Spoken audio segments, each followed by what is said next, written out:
എന്നെ ജെൻസികളുടെ ആളായിട്ടാണ് ഇവിടെ എല്ലാവരും ചിത്രീകരിച്ചത്. കാരണം അവർക്ക് സ്വപ്നങ്ങളുണ്ട്. ഞാൻ അവരെ കുറിച്ച് ഇങ്ങനെയല്ല ധരിച്ചത്. പക്ഷേ പുതിയ കാര്യങ്ങൾ, കേരളത്തിൻ്റെ പുതിയ കാര്യങ്ങൾ, ഭാവിയെക്കുറിച്ച് പറയുമ്പോൾ അവർ ഈ തെരഞ്ഞെടുപ്പ് കാലത്ത് തന്ന പിന്തുണ ഞാനത് മറക്കില്ല. ഇപ്പോൾ ഞാൻ പറയട്ടെ, നമ്മൾ കാലഹരണപ്പെട്ട ഒരു സ്ഥിതിയിൽ നിൽക്കുകയാണ്. പല കാലത്ത് കാലത്തിനോടൊപ്പം ഓടിയെത്താൻ നമുക്ക് കഴിയണം. അവിടെയാണ് അത് ആരോഗ്യ രംഗത്താണെങ്കിലും, വിദ്യാഭ്യാസ രംഗത്താണെങ്കിലും, അടിസ്ഥാന സൗകര്യ രംഗത്താണെങ്കിലും, എല്ലാ രംഗങ്ങളിലും ആ മാറ്റം ഉണ്ടാകണം. ലോകം മാറുകയാണ്, അത്ഭുതകരമായ രീതിയിൽ ലോകം മാറുകയാണ്. തൊഴിലിന്റെ രംഗങ്ങൾ വരെ മാറുകയാണ്. ഇന്നുള്ളൊരു തൊഴിൽ ഒരു 4 വർഷം കഴിയുമ്പോൾ ഉണ്ടാവില്ല, ചിലപ്പോൾ 3 വർഷം കഴിയുമ്പോൾ ഉണ്ടാവില്ല. പക്ഷെ ഒരു തൊഴിൽ അടയപ്പെടുമ്പോൾ വേറൊരു സ്ഥലത്ത് മറ്റൊരു തൊഴിൽ അവസരം തുറക്കപ്പെടുകയാണ്.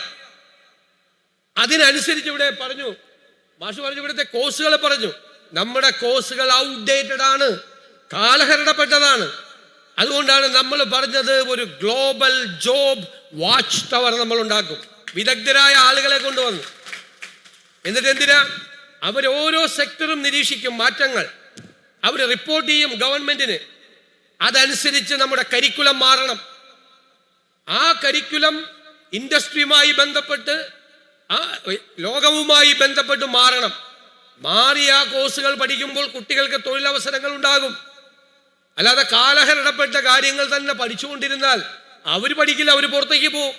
അവരെ കുറ്റപ്പെടുത്താൻ കഴിയും. അവർ പുറത്തേക്ക് പോകുമ്പോൾ നമ്മൾ തീരുമാനങ്ങൾ എടുക്കുന്നില്ല.